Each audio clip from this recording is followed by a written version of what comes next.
Hello, ça va? On est samedi aujourd'hui. J'espère que vous allez bien, que c'est le deuxième week-end de l'année scolaire. J'espère que votre début d'année se passe bien. Et puis si vous travaillez, j'espère que depuis votre retour des vacances, si vous en avez eu, ça se passe bien également. Oui! Bon, j'ai fait un petit effort. J'ai mis cette affiche. J'espère que vous notez le changement. Oulala! J'ai fait mon lit également. Hop là, voilà. C'est la lumière qu'on veut, ça. Hop! Voilà, c'est le décolleté qu'on ne veut pas. Alors aujourd'hui on va aborder la thématique de... Mais Camille, qu'est-ce que tu fous sur YouTube? Pourquoi, comment, qui? T'as vu la meuf, elle est sur YouTube là, elle s'est prête pour qui? MDR, elle a 2 abonnés. Pourquoi elle fait des vidéos? Celle-là, elle est chelou là. What the fuck dans sa tête? J'ai envie de te dire, je vais pas commencer à prendre l'accent québécois. Non, en vrai, dès que j'ai parlé de ça à mes potes, j'étais en mode ah c'est bien et tout. Que des attitudes positives, que des réactions positives. C'est dans ces moments-là que tu vois que tu as des amis sains, que tu n'as pas de relations toxiques autour de toi. J'ai personne qui s'est foutu de ma gueule. Alors peut-être que vous l'avez fait dans mon dos. Et c'est pas très grave en fait. Mais ouais, vous êtes des bâtards si vous avez fait ça. L'idée d'être sur YouTube, de faire des vidéos, la toute première fois que j'y ai pensé, ça remonte au lycée. C'était en seconde. Je regardais les vidéos de Norman, Cyprien, voilà, ils faisaient des podcasts sur des trucs débiles de la vie. Et moi, je m'étais dit, ouais, je vais faire un podcast, ça va faire rire les gens, mes blagues. Heureusement que je l'ai pas fait, peut-être. Et j'en avais parlé à 2 garçons de ma classe qui s'étaient foutus de ma gueule. Donc à ce moment-là, je m'étais dit, bon, en fait, j'ai pas assez confiance en moi pour le faire. Voilà, je ne l'avais pas fait. Est-ce que j'ai eu bien fait de ne pas le faire? Je pense que oui. Ensuite, j'ai enchaîné le lycée, je l'ai continué. Voilà, ma vie, elle était ce qu'elle était. Ensuite, j'ai fait prépa. Autant vous dire que le temps personnel, ça n'existe pas. Que les activités extrascolaires, c'est plutôt absent de ces années-là. Ensuite, je suis rentrée en école de commerce. J'avais pas que ça à faire. J'ai été présidente de mon asso. Je me suis investie dans les listes BDE, BDS pour ceux qui connaissent. Nous avons perdu, mais c'est pas grave. L'important, c'est participer. Et en fait, cette idée a ressurgi. Il faut savoir que moi, tout le temps, j'ai suivi des youtubeurs, des instagrammeurs, des influenceurs. J'adore regarder des vidéos YouTube.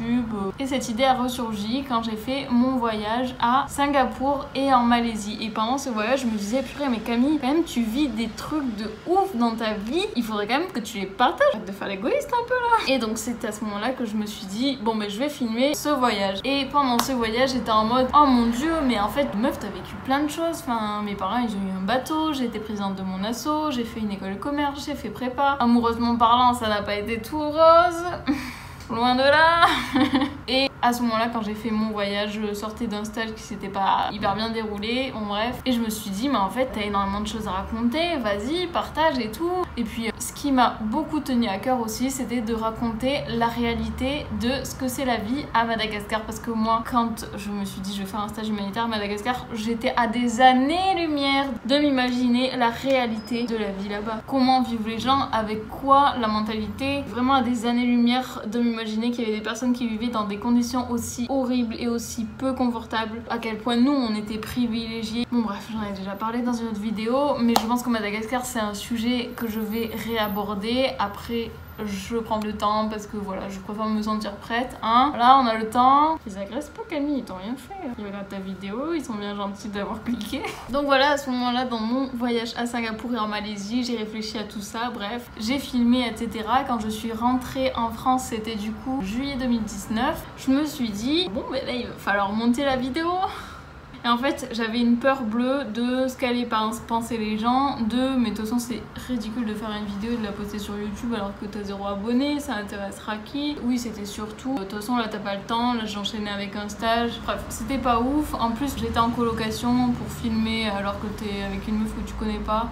C'est un peu bof. Ensuite, il y a eu le Mexique, ensuite, il y a eu le confinement. Et pendant le confinement, j'habitais chez mes parents, donc pas ouf pour filmer non plus. Mais comme j'étais hyper occupée toutes mes journées, oulala, ça n'arrêtait pas, hein. Entre les gâteaux, les crêpes, les burgers, les séries. Je me suis retapé tout Desperate Housewives. Non, pas tout, que les 3 premières saisons.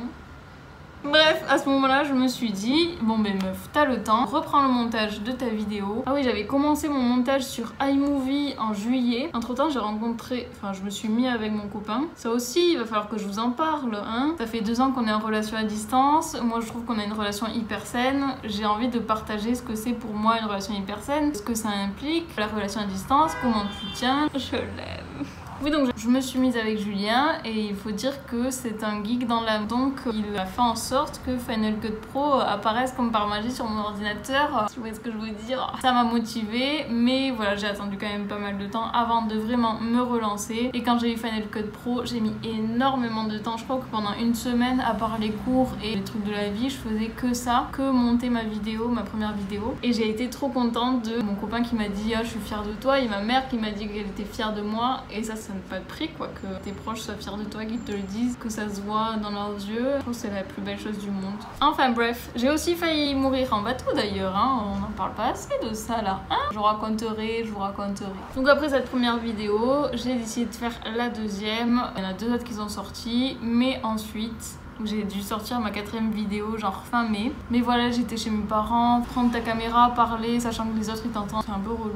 Et il y a eu la période de je savais pas si j'étais inscrite à Sciences Po, j'ai regardé des alternatives à côté, j'étais stressée par ça. Ensuite, je devais passer mon permis, donc les heures de conduite. Ensuite, je suis allée chez mon copain à Nantes pour faire serveuse. Ah bah, il va falloir que je vous raconte les pires clients que j'ai eu parce que vraiment il y en a. Ah, il mérite quelques minutes dans une vidéo. Ah oui. Et ce qui nous amène à fin août où j'avais toujours cette idée YouTube de meuf, continue à faire des vidéos là, t'as commencé, pourquoi tu t'arrêtes en si bon chemin? Et cette chaîne YouTube, c'est aussi une manière pour moi de commencer un projet à moi parce que à New York, donc je suis allée chez Mathilde, j'ai parlé avec son copain qui m'a beaucoup inspirée et qui a juste renforcé le fait que oui Camille, il faut que tu commences un truc qui est ton projet, qui est à toi. Moi j'avais adoré être présidente parce que l'association que je dirigeais, entre guillemets, que je présidais, c'était vraiment mon bébé, enfin je comptais pas les heures et tout et j'avais aussi envie de retrouver ça.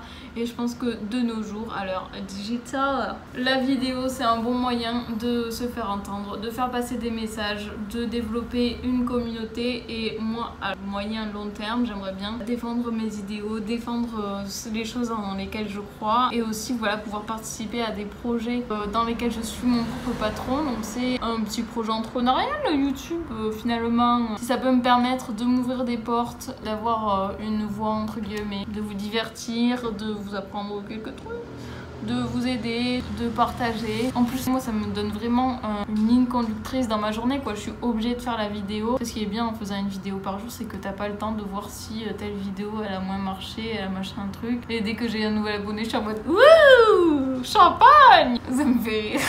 Et aussi, pourquoi je fais YouTube? Je pense que c'est aussi pour rencontrer les personnes que je suis, pour participer à des projets auxquels elle participe. Ah oui, et c'est aussi un moyen pour moi, sur le long terme, de peut-être gagner un petit peu d'argent en plus de ce que je ferais. En fait, je pense que j'en ai aussi marre d'être dépendante financièrement de mes parents. C'est relou à la fin, là, c'est bon, on coupe le cordon, Camille. Ah, mais j'ai oublié quelque chose aussi. Je fais ça pour savoir ce que c'est la réalité de faire des vidéos aussi derrière, parce que tous ils disaient ah c'est dur, machin, ça prend du temps et tout, blablabla. Je voulais aussi savoir ce que ça faisait. Je suis contente, j'ai appris à monter une vidéo, maintenant je n'ai plus peur. Rien ne me fait plus peur dans ce milieu du montage de la vidéo. On apprend quoi, c'est une manière de se challenger et de continuer à apprendre et à développer des compétences informatiques. Je pense que c'est essentiel dans le monde d'aujourd'hui. Voilà pour les explications. En tout cas, j'espère que vous allez bien, c'est le principal dans la vie. Sinon, si vous n'allez pas bien, mangez du chocolat. Bisous, à demain.